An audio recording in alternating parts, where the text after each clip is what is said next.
Hello friends, मैं विनीत चौहान स्वागत करता हूं आप सभी का अपने यूट्यूब चैनल चौहान क्लासेस पर, जहां पर हम आज बायोलॉजी का पार्ट डिस्कस करेंगे, जिसमें हम डिस्कस करेंगे ह्यूमन डाइजेस्टिव सिस्टम, मानव का पाचन तंत्र। ठीक है, उसमें हमने एक पार्ट डिस्कस कर लिया था जिसमें हमने माउथ के बारे में डिस्कस किया था कि माउथ में टीथ होते हैं, टंग होती है, टंग का क्या काम होता है। ठीक है, और उसमें सलाइवरी ग्लैंड पाई जाती हैं, लाल ग्रंथियाँ पाई जाती हैं, उनका क्या काम होता है। ठीक है, तो इन सब के बारे में बात किया था। तो आज हम बात करेंगे दूसरे पार्ट में सबसे पहले ईसोफेगस की। ईसोफेगस का मतलब होता है फूड पाइप, जो आपका आहार नाल होता है, जिससे जैसे माउथ से स्टमक के अंदर, आमाशय के अंदर जो भोजन जाता है वो ईसोफेगस के द्वारा ही जाता है, ईसोफेगस के द्वारा। ठीक है, ईसोफेगस को बोला जाता है फूड पाइप। ओ यहाँ पे साइलेंट रहेगा इसमें। ठीक है, ईसोफेगस का मतलब है फूड पाइप। अब आपसे फूड पाइप में कुछ ज़्यादा नहीं पूछेगा, आपसे पूछेगा कि फूड पाइप की लेंथ कितनी होती है, जो आहार नाल होता है उसकी लंबाई कितनी होती है। तो उसकी लंबाई होती है मेरे दोस्तों 25 सेंटीमीटर। ठीक है, जो हमारा ईसोफेगस है, मतलब जो हमारा आहार नाल है, आहार नाल की जो लंबाई है वो कितनी है हमारी 25 centimetre. And it is a muscular organ. और क्या है ये? एक मांसपेशी वाला ऑर्गन है। मस्कुलर ऑर्गन मतलब इसमें आपकी हड्डियां नहीं पाई जाती हैं, क्या पाई जाती हैं इसमें? आपकी मांसपेशियां पाई जाती हैं। ठीक है, तो it is a muscular organ. तो ईसोफेगस मतलब food pipe is a muscular organ, और उसकी लंबाई कितनी होती है? 25 सेंटीमीटर होती है। ये बात आपको बस याद रखनी है फूड पाइप में। ठीक है, नेक्स्ट बात करते हैं स्टमक की, आमाशय की। ठीक है, स्टमक आमाशय। आमाशय के अंदर पाई जाती हैं गैस्ट्रिक ग्लैंड। ठीक है, गैस्ट्रिक ग्लैंड का मतलब होता है जठर ग्रंथियाँ। ठीक है, जठर ग्रंथियाँ। तो गैस्ट्रिक ग्लैंड आपसे पूछे कहाँ पाई जाती हैं, तो गैस्ट्रिक ग्लैंड पाई जाती है मेरे दोस्तों स्टमक के अंदर, पेट के अंदर, आमाशय के अंदर। ठीक है, अब गैस्ट्रिक ग्लैंड से आपके चार चीज़ें निकलती हैं। एक तो निकलता है हाइड्रोक्लोरिक एसिड। ठीक है, hydrochloric acid HCl, hydrochloric acid.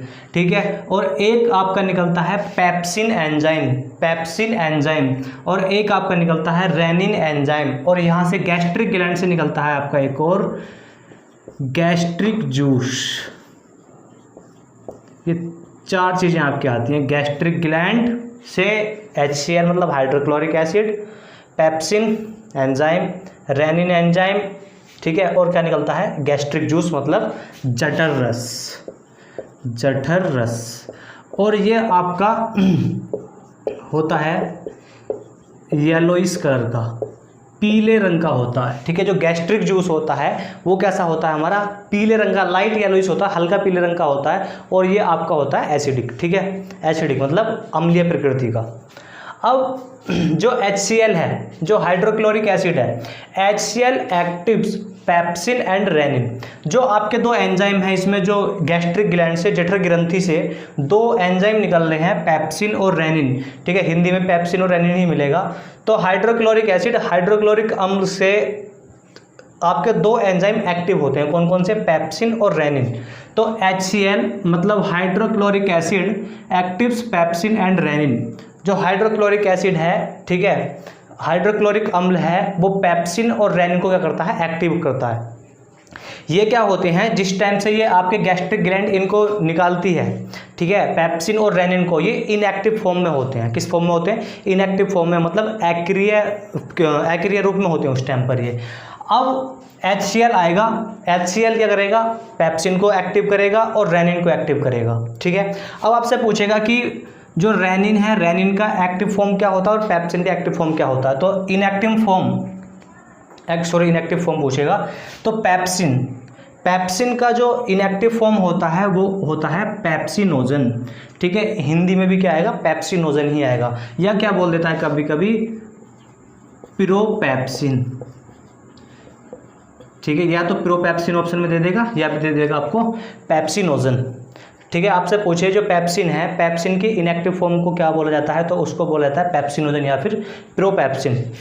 अब जो रेनिन है, रेनिन की जो इनएक्टिव फॉर्म है, मतलब उसकी जो एक्रिय रूप है, रेनिन का जो एक्रिय रूप है, उसको बोला जाता है पिरोरेनिन। ठीक है, जो रेनिन है, रेनिन एंजाइम का जो इनएक्टिव फॉर्म है वो क्या होता है हमारा? पिरोरेनिन होता है। ठीक है, तो ये बात हुई हमारी कि HCl एक्टिव पेप्सिन और रेनिन। जो HCl है वो सक्रिय करता है किसको? पेप्सिन को, रेनिन को, और पेप्सिन की जो इनएक्टिव फॉर्म होती है उसको बोला जाता है पेप्सिनोजन, या फिर क्या बोल देंगे, प्रोपेप्सिन। जो इसका पेप्सिन का एक्रिय रूप है वो क्या है, पेप्सिनोजन या फिर प्रोपेप्सिन। ऐसे ही रेनिन का जो एक्रिय रूप है, इनएक्टिव फॉर्म है, वो है प्रोरेनिन। ठीक है, अब बात करते हैं सबसे पहले HCl की, हाइड्रोक्लोरिक एसिड की। अब जो HCl है, जो हाइड्रोक्लोरिक अम्ल है, वो आपका स्टमक के अंदर पाया जाता है और इसको आपका एक और नाम दिया गया है म्यूरेटिक एसिड। ठीक है, म्यूरेटिक एसिड। आपसे पूछे कि म्यूरेटिक एसिड किसको बोला जाता है, तो वो आपको बोला जाता है हाइड्रोक्लोरिक एसिड को। ठीक है, हाइड्रोक्लोरिक अम्ल को आपका बोला जाता है म्यूरेटिक एसिड भी बोला जाता है। ठीक है, हाइड्रोक्लोरिक एसिड की बात करें तो it helps in digestion of food. याद रखना है कि जो HCl है, हाइड्रोक्लोरिक अम्ल है, हाइड्रोक्लोरिक एसिड है, वो आपका फूड को डाइजेस्ट नहीं करता, फूड को डाइजेस्ट नहीं करता। वो क्या करता है, फूड के डाइजेशन में हेल्प करता है। HCl हाइड्रोक्लोरिक एसिड फूड के डाइजेशन में हेल्प करता है, वो फूड को डाइजेस्ट नहीं करता। ठीक है, तो it helps in the digestion of food. HCl is also known as hormone. ये आपकी नोट करने वाली बात है कि ऐसा कौन सा एसिड है जिसको हार्मोन भी बोला जाता है। ठीक है, सारे एसिड है, किसी एसिड को हार्मोन नहीं बोला जाता, सिर्फ एक ही एसिड को हार्मोन बोला जाता है और वो कौन सा होता है, हमारा HCl मतलब हाइड्रोक्लोरिक एसिड। अब इसको क्यों हार्मोन क्यों बोला जाता है, हार्मोन उन्हीं सबको बोला जाएगा जो हमारी बॉडी के अंदर खुद ही प्रोड्यूस होते हैं। ठीक है, जो HCl है, हाइड्रोक्लोरिक अम्ल है, हम बाहर से तो नहीं लेते हैं ना, हमारे बॉडी के अंदर खुद ही प्रोड्यूस होता है। ऐसा तो है नहीं कि हम किसी अन्य सोर्स से बैटरी ली, बैटरी से आपका एसिड पी लिया या फिर कहीं से बाहर से एसिड पी लिया, ऐसा तो नहीं है ना। हाइड्रोक्लोरिक एसिड क्या होता है, हाइड्रोक्लोरिक अम्ल क्या होता है, हमारी बॉडी जो है, हमारा शरीर है, हमारे शरीर में स्टमक में, पेट के अंदर खुद ही प्रोड्यूस होता है, आमाशय के अंदर खुद ही बनता है। ठीक है, तो जो चीज़ बॉडी के अंदर खुद ही बनेगी उसको हम क्या बोलते हैं, हार्मोन। मैंने बोला था कि सभी हार्मोन क्या होते हैं आपके, एक तो मैंने बोला था कि सभी एंजाइम प्रोटीन होते हैं, सभी एंजाइम प्रोटीन होते हैं, लेकिन सभी प्रोटीन एंजाइम नहीं होते, एक ये स्टेटमेंट बोली थी। ऐसे ही मैंने बोला कि जो हार्मोन होते हैं वो एंजाइम का काम भी करते हैं। ठीक है, तो जो आपका HCl है, HCl को आपका हार्मोन के नाम से भी जाना जाता है, मतलब आपका हाइड्रोक्लोरिक एसिड आपका हार्मोन की तरह भी काम करता है। HCl kills micro animals. Micro animals का मतलब होता है सूक्ष्म जीव। जो हाइड्रोक्लोरिक एसिड है, जो भोजन में आपके कुछ सूक्ष्म जीव होते हैं, जैसे कि वायरस, विषाणु हो गया, बैक्टीरिया, जीवाणु हो गया, फंगस, कवक, इस टाइप के जो जीव हैं, जो हमारे माइक्रोजीव्स, मतलब जो हमें जो नेक्ड आइज हैं उनसे दिखाई ना दें। ठीक है, तो उन सबको जो किल करता है, उन सबको जो मारने का काम करता है भोजन में, वो कौन करता है, आपका HCl हाइड्रोक्लोरिक एसिड। यह है बहुत ही तेज, मतलब जो अगर जैसे अंदर गए माइक्रो एनिमल्स, उनको तभी किल कर देगा, तभी मार देगा। ठीक है, बहुत तेज होता है। और अब कुछ ये कहेंगे कि भाई जो एसिड है, एसिड के पीने से तो हमारे जो पेट है उसमें जलन महसूस हो सकती है। ठीक है, तो एसिडिटी जो होती है स्टमक के अंदर, एसिडिटी जो होती है वो भी किसी की वजह से होती है, HCl की वजह से होती है, हाइड्रोक्लोरिक एसिड की वजह से ही होती है। ठीक है, लेकिन अब क्वेश्चन ये बनता है कि अगर एसिड हमारे बॉडी के ऊपर थोड़ा सा ही डल जाए तो हमारी बॉडी क्या होती है, स्किन की वजह से जल जाती है पूरी तरह से। और हाइड्रोक्लोरिक एसिड इतना तेज एसिड है, कंसनट्रेटेड एसिड हमारी बॉडी के अंदर है, तो वो अंदर जलाता क्यों नहीं है पेट को, मतलब जलती क्यों नहीं है पेट को उससे, तो उसके अंदर होती है म्यूकोसा की लेयर। ठीक है, स्टमक के अंदर, आमाशय के अंदर, पेट के अंदर होती है म्यूकोसा की लेयर। ठीक है, म्यूकोसा लेयर पाई जाती है। और म्यूकोसा लेयर क्या करती है, ये आपकी एक बेसिक नेचर की लेयर होती है।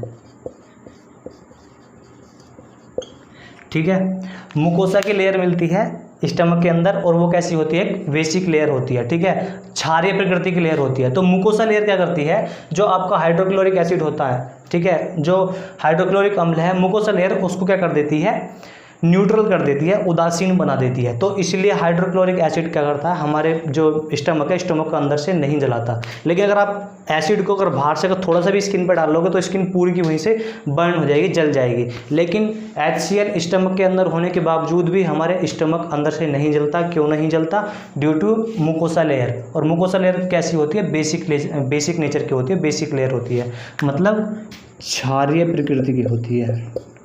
ठीक है, कैसी होती है, ये आपकी क्षारीय होती है। ठीक है, तो अब आपसे पूछे कि एसिड बाहर से लगाने पे जल जाता है, लेकिन HCl हाइड्रोक्लोरिक एसिड हमारे स्टमक के अंदर होने के बावजूद भी हमारे स्टमक को नहीं जला पाता। क्यों? तो ड्यू टू मुकोसा लेयर, और कहाँ कैसी है ये, बेसिक है, क्षारीय प्रकृति की है। ठीक है, तो HCl में क्या पढ़ना है, HCl क्या है, एक इसका नाम क्या है, हाइड्रोक्लोरिक एसिड। इसको और क्या बोला जाता है, मुरेटिक एसिड भी बोला जाता है। ठीक है, मुरेटिक एसिड भी बोला जाता है इसको। और जो फूड के डाइजेशन को में हेल्प करता है, फूड को डाइजेस्ट नहीं करता। ये स्टेटमेंट याद रखना कि फूड के डाइजेशन में हेल्प करता है, फूड के डाइजेस्ट नहीं करता, खाने का पाचन नहीं करता, उसके पाचन में सहायता करता है। HCl is also known as hormone. आपसे पूछे कौन सा अम्ल है जिसको हार्मोन भी बोला जाता है, तो वो हमारा है HCl hydrochloric acid. HCl kills micro animals.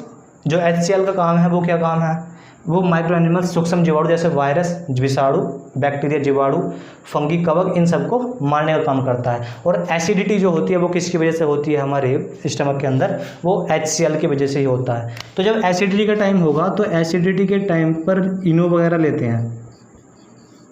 ठीक है, जब एसिडिटी होगी, ठीक है, स्टमक के अंदर, पेट के अंदर जब एसिडिटी होती है तो उस टाइम पर हम इनो लेते हैं। तो इनो के अंदर जो होता है, इनो के अंदर होता है आपका मैग्नीशियम हाइड्रोक्साइड, MgOH का होल ट्वाइस। ये आपसे पूछेगा कि आपके जो इनो टाइप के जो होते हैं जो एसिडिटी को कम करते हैं, उनमें कौन सी चीज़ मिलती है, तो मिलती है MgOH का होल ट्वाइस, मैग्नीशियम हाइड्रोक्साइड। ठीक है, तो जब एसिडिटी होती है, एसिडिटी के टाइम पर आप इनो जो लेते हो तो इनो में प्रेजेंट होता है आपका MgOH का होल ट्वाइस, मैग्नीशियम हाइड्रोक्साइड। ठीक है, ये मिलता है आपका एसिडिटी को रिमूव करने के लिए। जो स्टमक की एसिडिटी होती है तो उसको रिमूव करने के लिए क्या यूज़ करते हैं, मैग्नीशियम हाइड्रोक्साइड। नेक्स्ट बात करते हैं पेप्सिन। अब पेप्सिन इनएक्टिव फॉर्म में था, किस फॉर्म में, पेप्सिनोजन के फॉर्म में। अब इसको एक्टिव किसने किया था, हाइड्रोक्लोरिक एसिड ने, HCl ने। तो पेप्सिन का काम क्या होता है, तो pepsin is used in digestion of protein. ठीक है, आपसे पूछे कि प्रोटीन के डाइजेशन में कौन काम आता है, तो प्रोटीन के डाइजेशन में काम आता है आपका पेप्सिन एंजाइम, या फिर मैंने बोला कि हार्मोन जो होते हैं वो हम क्या बोल सकते हैं, एंजाइम भी बोल सकते हैं, या फिर पेप्सिन हार्मोन भी बोल देता है। ठीक है, तो pepsin is used in digestion of protein. तो प्रोटीन के पाचन में जो सहायता करता है वो कौन करता है, आपका पेप्सिन करता है। ठीक है, कौन करता है, पेप्सिन करता है। तो pepsin is used in the digestion of protein. ऐसी नेक्स्ट बात करते हैं rennin. Rennin is used in digestion of milk. जो मिल्क है, दूध के पाचन में जो सहायता करता है वो कौन करता है, रेनिन। ठीक है, रेनिन, तो रेनिन करता है दूध के पाचन में। और दूध में कौन सा प्रोटीन मिलता है आपको, कैसिन प्रोटीन। कौन सा प्रोटीन मिलता है, कैसिन प्रोटीन। तो rennin is used in digestion of milk. तो मिल्क के डाइजेशन में कौन हेल्प करता है, आपका रेनिन करता है। अब यहाँ से आप देखो स्टमक के अंदर सिर्फ दो चीज़ डाइजेस्ट हो रही हैं, पेट के अंदर जो दो चीज़ डाइजेस्ट हो रही हैं, एक हो रही है प्रोटीन और एक होती है मिल्क। तो मिल्क एंड प्रोटीन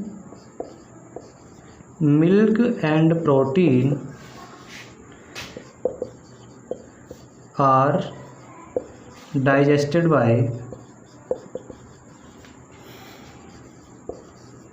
स्टमक।